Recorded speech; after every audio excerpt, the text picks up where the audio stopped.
நாளைய தமிழகமே எங்கள் தலைவரே, உங்கள் பிறந்த நாளில் வாழ்த்தி வணங்குகிறோம்.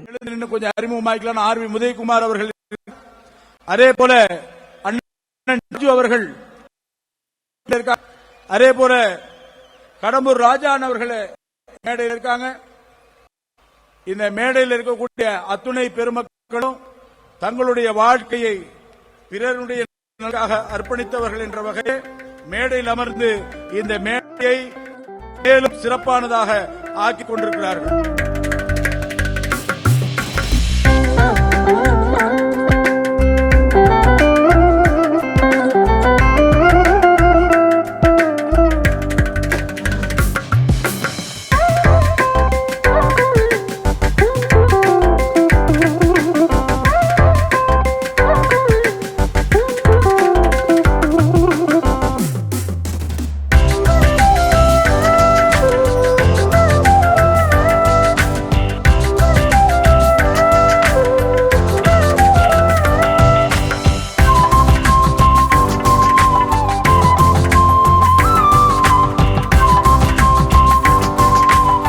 நாளைய தமிழகமே எங்கள் தலைவரே, உங்கள் பிறந்த நாளில் வாழ்த்தி வணங்குகிறோம்.